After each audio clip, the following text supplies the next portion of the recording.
Hello, everybody, and welcome to this another LinkedIn live discussion.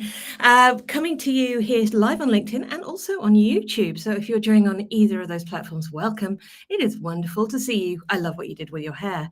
I am Laura Bell-Main. I will be your host and guide to all things today, and I am joined by a wonderful guest, which I'm going to introduce now. So in today's session, we are going to talk about getting started with security, so knowing where to begin, what to be concerned about, especially if you are in a younger or smaller organization. So without further ado, let me just welcome our wonderful guest to the screen. Hello, Darren. Hello, Laura. Hello, everyone. Look, I know you, I think you're fabulous. And the crowd at home have encountered me a few times now, but for those who are new, Darren, would you like to introduce yourself? Who are you? What do you do? Yes, I've been in the cybersecurity or IT industry as a whole for about a long time. This side of yeah, we don't talk about that. Pretty much. In that time, I've done a lot of roles. I've carried out network engineering roles, all the way through to a temporary stint as a general manager for a business. However, my primary focus over the last 15 years has been security and compliance for payment gateways. And during that time, you get to talk to a lot of businesses. So, but I've also built my own businesses a couple of times over the years and understand the pressures and the pains that some of the items that we're going to be talking about today. So, amazing. I love that you've got that lived experience, because it's really, I used to be a penetration tester, and I used to think it was quite a cheap shot of a job, because I'd just come into these giant organizations. I'd never built anything of that size before. And I'd say, hey, your baby is ugly, you should feel bad, and then wander away with no context about what the reality might be. So that's wonderful. Thank you for joining us today, Darren. I'm really sure that we're going to get some useful information for our audience at home. Now, if you are watching live, we love to hear from you. So don't forget, you can pop comments in the chat. We will get to them. If you do catch this afterwards, please do still leave comments and questions. We do check those things out.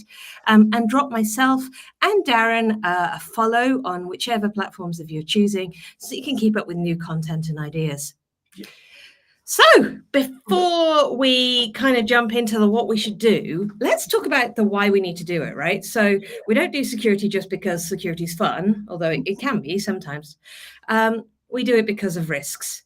Yeah. So Darren, given your breadth of experience, what do you think the key cyber risks facing small companies are right now, so in 2025?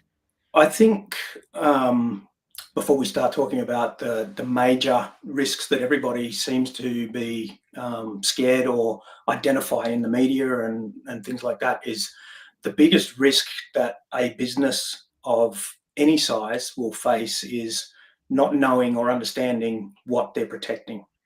So yes, we can have phishing, spear phishing, ransomware, supply chain attacks, insider threats, business email compromises, like as in somebody's email account gets compromised, and that is something that we can dive into in a minute.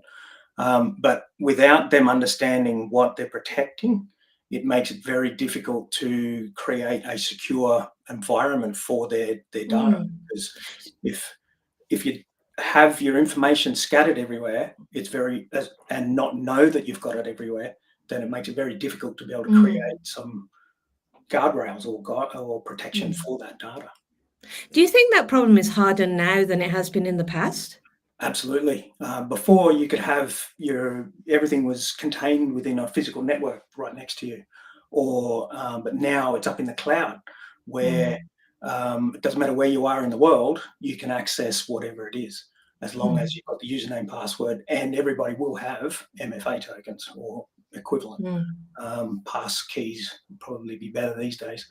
And that is the attack surface, as they call it, is a lot larger. It's very hard to contain it. I think, just reflecting what I've been seeing on LinkedIn lately, a lot of folks, talking about the benefits of AI for productivity. So getting more done with less. And I think all of us in this climate have been embracing the idea of, okay, we're going to make do and we're going to try and get more done with less. And I guess, do you think this is feeding into a boom in the number of different tools we're using or in complexity? If you're not already aware of your processes and how things work, then adding another layer like AI, which is still while I'm going to say it's new, it's been around for a while, but it's becoming more and more almost like a storm coming into the industry, into everything that we do. It's pervasive. And we're not really 100% sure of all of the attack vectors that will stream off from it, because some vendors will use your data for training, some won't, depending on whether you pay for it or not, and how that information then replicates into other companies' environments. So if you put your IP data in there, and the AI uses that for learning, does it then replicate that data in part or in complete form in another application? But nobody would really know it, because you haven't really got the guardrails properly in place across the board for all AI engines to be able to manage that. At least with things like CVE and other threat intel agencies like that will list that data for you as across the board, this vendor does this, this, and this. Whereas at the moment, we don't have anything for the AI in that context. So No, it's really interesting. So to come back to our risks, so that first risk really is knowing what you've got and where it is. Absolutely. I feel like if my organization and my house were mirrors of each other, if I look at the state of my closet situation right now, I can see how that could be a problem. Yes. Okay, so that's a starting point. Talk me through those other risks, because you mentioned a whole bunch of them, and forgive me, but let's take them bit by bit. I think let's touch on the biggest threat that I see in a small business environment. We go back to what you were talking about before in this current day and age, is that every business in some way or form, whether it's email or you've got Google or Microsoft Office or some of the other platforms that provide your back office tooling, they are generally tied back to an email address. Then you sign up to another cloud platform and you use the same email address. Then somebody else then you go and get another product and it's tied up to that same email address. So it comes down to one of the primary attack paths for any adversary would be accessing your business email address. Because if they are able to get into that, and if you're not keeping your inbox triaged or clean, it will list all of your clients, all of your vendors, how much you're paying those vendors. It'll be generally, some places still use email address to do password resets for accounts. It goes back to the same email address. So if that email address has been compromised, they do a password reset. They've now got access to the other environment. So protecting your email is and being aware of what's in your email, not just the fact that you've got emails there. If you archive something, put it into another folder for invoices or whatever, that there is a gold mine for an adversary to go in and get more understanding of your business. So with the business emails, at everybody, it's a must. It's almost to a point where it's a no-brainer that you must have MFA at a minimum on it, or use an elevated like passkeys or something else that's more secure. And be aware of how you do those resets. Let's break that down a bit, because I think the naive interpretation of this kind of thing is, you've said that you're signing up for all of these other apps with this one email account, so they come back to one point, and so you could naively take that as saying, well, definitely don't do that. But for me, actually, the opposite is true. While there is risk with them all coming back, by meaning you have to secure one thing really, really, really well, it's a lot easier than trying to secure the 50 apps that you use every day to the same level. Absolutely. It's and sometimes it's more. It goes back to what we talked about before: is understanding what our where our data is and how to protect it. It's a risk, and we might touch on it in a little while. But that's why you have a risk register. The risk register would, and it can be just a spreadsheet somewhere, doesn't necessarily just list what you've got as an active risk or a problem. It's you document what the risk is and why you're accepting that, not the fact that it's a bad thing. So you might put your email address in there. Yeah, I need it for business because everybody talks to me. But the process to protect it is to make sure you've got the security and the reset process is understood.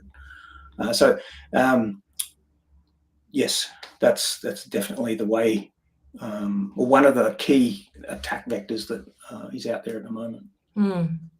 I think the other risks that perhaps it's worth for us to nerd out just for a second on is the financial motivated attacks that we're seeing. So things like invoice fraud, where they don't necessarily have access to your accounts directly, but they are interacting with you or your organization to try and solicit funds to be sent to you in some way. Are you seeing that a lot, or do you think this is something that small businesses are encountering? They will start to get it more and more because if you stand back and take a closer look at how small business or small to medium business within Australia is perceived by the rest of the world from a threat perspective, is we are a soft target. And the reason that is used as language in this industry is that a lot of our businesses don't understand or have not fully comprehended the gravity of what could happen. So what will happen is they will target our small business because they haven't had the education to say, well, that's a spam email or that's spear phishing, or we don't actually deal with them. Or the fact that A is actually a different Latin character, but it looks like an A type thing. And without and it doesn't have to be intensive training. I'm not talking about training where you sit down for days on end and do lots of training. It's training in regards to maybe emails, phishing, and how it does. And some of those are up to 8 minutes long. And then you'll go and do another one on supply chain or some other security thing, but you spread it out over 12 months and then you go back and do it again. And it's more about keeping it in the back of your mind rather than being a professional in that regards. It's just lifting things up a little bit so that when you do get an email that looks a bit strange, you go, oh, hang on, and enough to slow you down to make you think before you actually open it or click on it. Yeah, I mean, I have a bias in this. At SafeStack, my company has security awareness training in it. But we see this, right? We work primarily with smaller organizations. And I think it's really easy to confuse being small with being insignificant. Just because you're little, it doesn't mean that you can't have monetary value to an attacker. They might not even care what your business is. But if your business has money and can send it to them, all right, fantastic. Great, I'll take some of that. Yeah, exactly. And I think that's one of the key, so just touching on the money side of things, is that if you're a small business operating online, then ideally outsource all of that to somebody else for the payment processing and the invoice management and so on, but not at the expense of your lack of understanding. So you still need to understand how they're doing things and what's going on there. It doesn't reduce your risk. It doesn't mitigate your risk. Like, you still own the risk. You still have that risk, but you have somebody else managing it for you. So it's not as though you can shift the risk completely to somebody else. You're still, it's under, all right. Depending on the privacy laws you look at, it's still, the customer's given you your data or their data, and you now have to manage it. And if you outsource that to somebody else, you're still responsible for it. Yeah. So just to unpick that, I'm hearing loud and clear that yes, there are risks. Yes. Yes, we have to make good decisions, but there are certainly cases where the better decision is to trust somebody rather than try and take on everything yourself. Like, I'm an AppSec nerd. I love helping people build secure software. It's what I do all day long. Yes, I can do bits of my business, like HR management, whatever, but I don't. I choose not to. I choose to choose very good specialists because it's better for my business and my team if I do. Absolutely. So let's get some practical steps for our audience, right? So assuming that you're part of a smaller organization, now just for the record, beautiful audience at home, if you're American, your idea of small organization does not match anywhere else in the world. So let's talk about small in the Aussie Kiwi sense of the scale and be very specific. So let's say less than 20 people is our micro businesses, and then 20 to 100, let's say, is in that, small to medium space. Yeah. Okay, so where do you start, assuming that these organizations don't have a specialist on team of their own? What should they do if you give them 3 things to get on with? I think the first thing is generate a list of your data and where it is, what its purpose is, and classify it as whether it's critical, minor. I think I did a LinkedIn post, but we can post some more information on it. With the 3 different levels, and as in an impact to your business and to your clients, not just to yourself. Because if there's a data breach of any description, then you need to understand the impact it will have on your clients. So that's the first thing. Once you've done that, identify. So you've identified what you've got and where it is. Then you can start looking at the risk in how it's protected. So that's another. So that's in your risk register. You'd create another spreadsheet with a list of, well, this is like what we talked about before. Our email's here. We need it, and this is why we're doing it. Not necessarily how you're going to protect it. Just for the moment, you want to list it and what it is and where it is in detail and why. Yeah, if I was to I'm quite a simple language girl, Darren, so forgive me. If I was to translate this, it feels like assume we're a non-technical business, like we're not necessarily building software or whatever, but it's like, what have you got? Where is it? What's it got in it? Who can have access? And what's the bad things that could happen to this thing? Feels like a pretty plain English way to describe what you're talking why about. You've got it is the critical and thing. why you've got, of course, yeah. Because so at the so we're talking about security, but we've also these days you've got other impacting frameworks that, like Australian privacy principles, New Zealand privacy principles. Both of those have guidelines and requirements where you only keep the data for as long as you need it, and then destroy it or de-anonymize or anonymize it rather, so that you can't reverse engineer it back. And that way, so back to the keeping it up at the high level, understanding where it is, why you've got it, and how long you've got to keep it for. Can be a business requirement. For example, I'll go back to a PCI scope of things. Sometimes you need to have your keep a PAN within your payment gateway for up to 13 months, so you can do batch payments or ongoing annual payments type thing. Most payment gateways will handle that for you, but you would have that as a business requirement. You need to have it for 13 months, but in the PCI spec, you keep it for as short a time as you can. So forgive me again, let's do this for the users at home. So PCI is payment card industry, right? So what's a PAN? Primary account number, which is basically the card number. Oh, like the big 16-digit one on the front? Yeah, or longer these days, can go up to 22, I think now. Oof, gosh, all right. Well, given I'm the type of person who tries to remember my card number so I can order pizza quickly, I don't think I'm going to be able to do this for very long. I'm glad that PCI doesn't apply to my memory. Good. Okay, so there's all sorts of things that govern us there, and those privacy guidelines will be a great place for small organizations to start. Yeah, and probably, so once you've got your list of what you've got and where it is and why you've got it, the next thing is to understand what other elements are impacting you.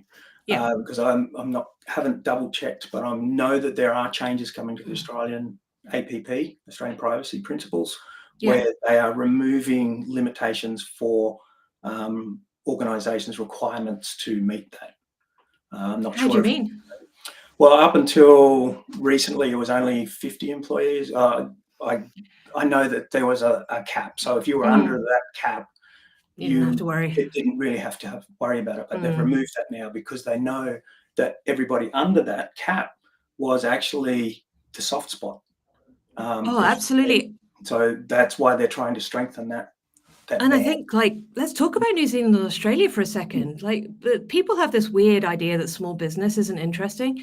I think the absolute opposite. 90% of the organizations that keep our two countries ticking are small businesses. Absolutely. And they do incredible amounts with very small budgets and very small teams. Yes. So small but mighty. New Zealand and Australia keep rocking it. But it does mean, unfortunately, we have to do things when we're little. No, that's right. And that's where I would like to see a lot of these businesses. I understand their budget constraints and I understand the pressures that they're under. So what we've got to do is, instead of saying you've got to be compliant in this, we've got to take small bites and slowly increase and slowly chew through the securing our environment, understanding the environment. It's not something where you sit down and do it in a weekend.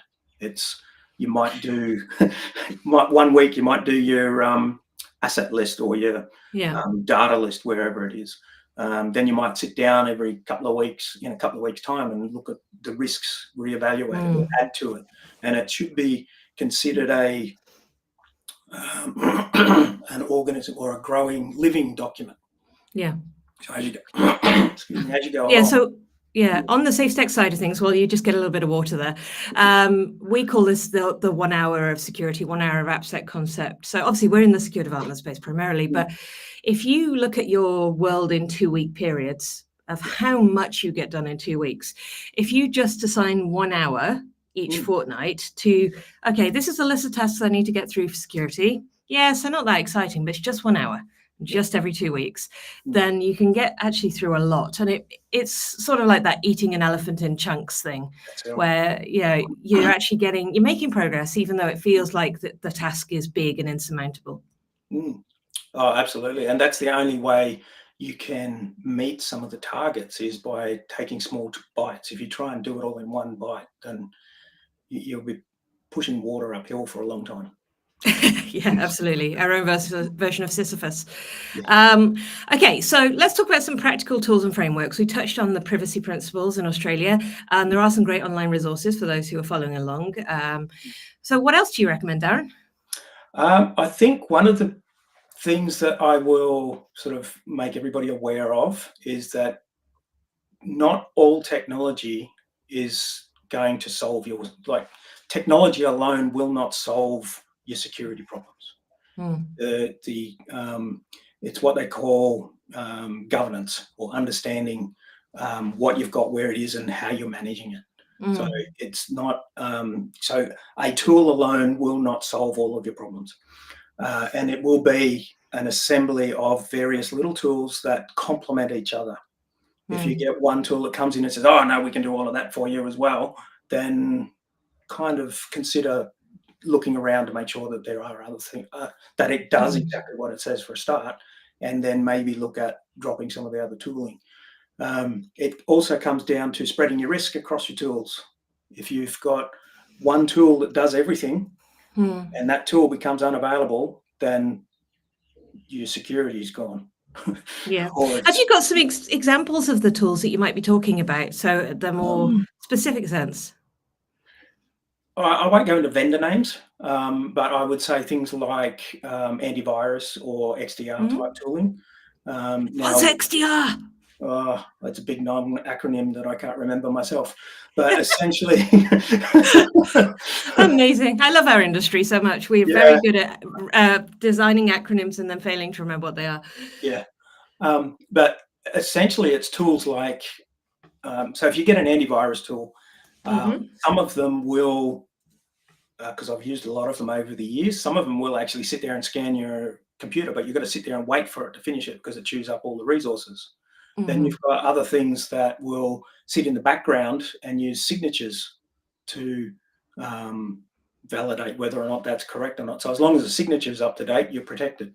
Mm. The real benefit is to behavioral analysis tools.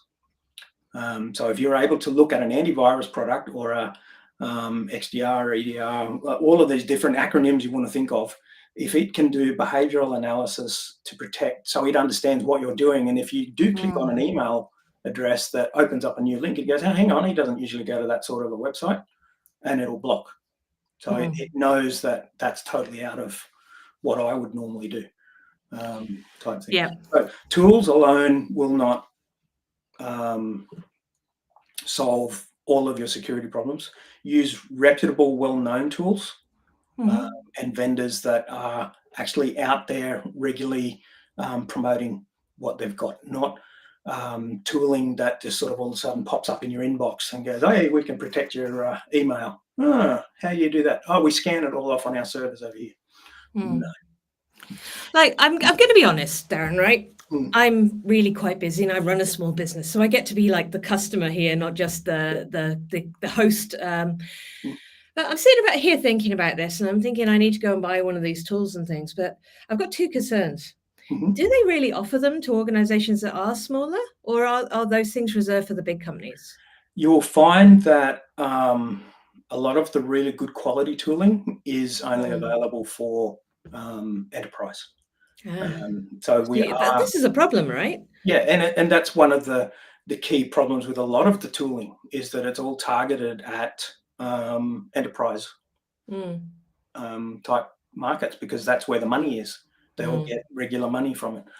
The unfortunate thing is that small businesses then miss out on a lot of the good tooling that's out there. Yeah. And I think what would be good is for for a start, there are tools out there that if they were to be bundled up and sold as individual components or as a part of a subscription to another entire organization, then that would definitely be a benefit to the smaller business. Like a managed service, if you will. Yeah, absolutely. If you can find a managed service provider that is able to break down one of those enterprise type products into smaller manageable solutions, then that would be ideal. But to your point, yes, there is very limited tooling at a pricing point for a small business because you don't have, and you don't really want to commit to 12 months on something. You want to be able to, I can't afford that this month. I'll just leave that and come back to it. But security, you can't really. I was going to say, you can't really do that with a security tool, though, can you? No. It's like getting your house insurance and deciding I'm going to skip a month because I'm feeling a bit tight. That you can't choose when you're going to have a fire. You can't choose that. But again, it could be flexible. You might want to pay 2 months in advance and then skip payment for that month because you're already in advance. But flexible payment options from a business perspective is what I was more. Maybe. And I think the other thing that's striking me with my owner hat on is you've said it yourself, you're avoiding vendor names. I totally get that. Most security consultants do that. But to me, I don't want to have to learn about all these things. So how do you recommend that I get somebody to be opinionated and tell me, like, what products should I be looking at here? That's a good question. I'm more than happy to sort of discuss that sort of thing off on a side note. The only reason I don't want to be putting vendor names out there is because certain vendors, depending on what your situation is, isn't what you need. You've got to have a look at it on a per environment basis. If I go and say, oh, you should be using this particular product, but you don't have any servers in your office, then they're useless. I mean, so what I'm hearing, Darren, sorry, I'm going to give you a bit of a plug here. It feels like to me like you're the type of person that a smaller organization could come to and say, hey, look, this is what we're trying to do. And you can actually give them that advice. Because I know when I look online at the moment, it's just an absolute mess of recommendations. And I don't have the time to look through all of that. No, that's right. And I'm more than happy to sit there and go through that with whoever. It might be an individual or it might be a team that we need to sit down and design a solution specific for them, not just a cookie cutter. here you go, that's what you want. Yeah. There's so many variables. It's hard to So- say that vendor. I know you're a PCI specialist, so the payment card industry data security standards, but for many of our audience, they may not even know if this is something that's relevant to them and whether, you're the type of person they talk to. Can you just give us explain like I'm 5 version of who needs to care about PCI DSS? And as a follow-on, so bonus points, how do you prepare if you've just discovered, oh my goodness, this actually applies to me? What's the best thing they can do to get ready for that? Okay, if we're looking specifically at PCI, anybody that processes, if you look at the definition by the Payment Card Industry Security Standard or the Payment Security Council, which is the one that administers this, anybody that takes payments is required to have some form of PCI compliance. Now, that doesn't mean you have to go out and get a report on compliance, the same as what your payment gateway is.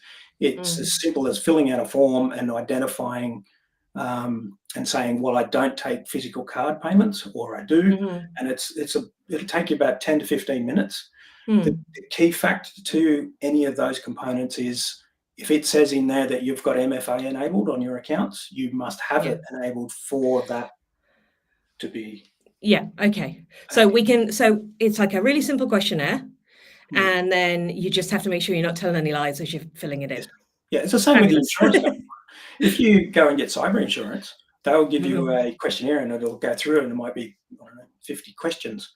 And if you say that you do something but you don't, then you're opening yourself up to. Well, to put it frankly, you're not insured. That's right. Because payment card industry, I think it's the same way. So what happens from my understanding, correct me, Darren, this is your opportunity to say, Laurie, you're wrong. I love that. So PCI has a special sort of standard where they're saying, hey, you meet our standard. But what they do, if there is an issue, is they do an audit at that point and say, were you in compliance at the point of the bad thing happening? It depends on what type of PCI compliance level you're at. If you're, say, a payment gateway, then you have to go through an audit every 12 months and get it certified by a third party. If you're an individual small business, then you do that yourself every 12 months. And like you say, they generally won't come near a small business unless there's a breach or unless something goes wrong. Red flag that comes up. And in that case, if you're so while PCI compliance in itself will not fine you, I won't say won't, but generally won't fine you. It's all of the banks and acquirers and everything else around you that will take action because you're no longer compliant. Therefore, you're outside their terms and conditions, which means then you're vulnerable or liable for all of the losses. Yeah, and to be really specific, that could mean they just stop you processing credit card data. Yeah, they could cut you off. Yes, it could be a fine, but equally, it could just be, hey, no, you're no longer doing business with us. Yes. Which, if you process cards all the time, it doesn't matter whether you're a plumber and you're sending people out with little payment terminals or you've got an online store, it's a pretty big impact if you can't take cards anymore. Absolutely. And by sort of one of the things that really irks me around this is the fact that a lot of payment gateways or payment providers say that they do all the PCI compliance for you. They don't.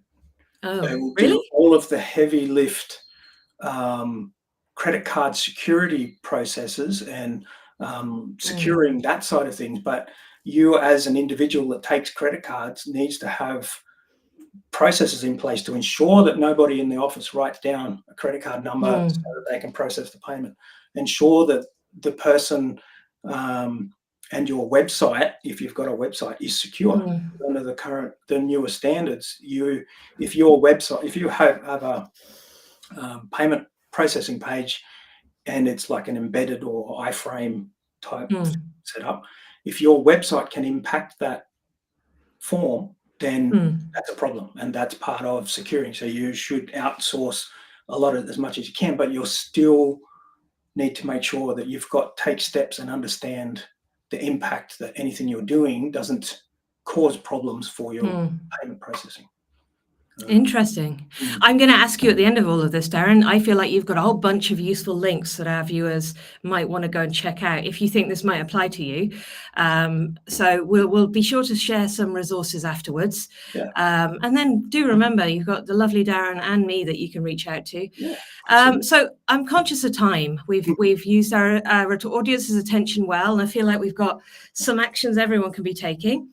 So if you were to very quickly, like you're very fast paced, what are the 5 things that every smaller and mighty organization should do this quarter to reduce your risk? Let's recap some of the ones you mentioned and add a couple of new 5 things for this quarter. Go. Okay. So firstly, understand what you've got and where it is.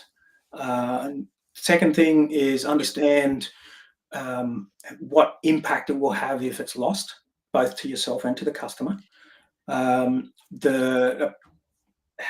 So where it is, as in, is it secured? Like, how well is it secured? And is it outsourced to a third party? Now, if it's outsourced to a third party, you need to check how they're going to manage your data. And that means reading the terms and conditions. I know it's not a good thing, but, and privacy policies, because that in itself, if you can get those down, then if you go and talk to anybody, it doesn't have to be me, but if you go and talk to a consultant and say, well, this is what I've got and where it is, you're already off and running, because it's a lot easier for them to go, oh, you've got all of this. Okay, we can look at adding this in. And it doesn't necessarily mean you have to put a tool in. It may be just a process or a bit of education or something like that.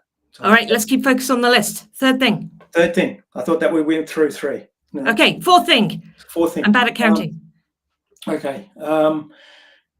Talk to your staff. Make sure that they are aware of what's going on, and probably and get some education happening. That is definite. So what are we up to now? 1, 2, 3, 4.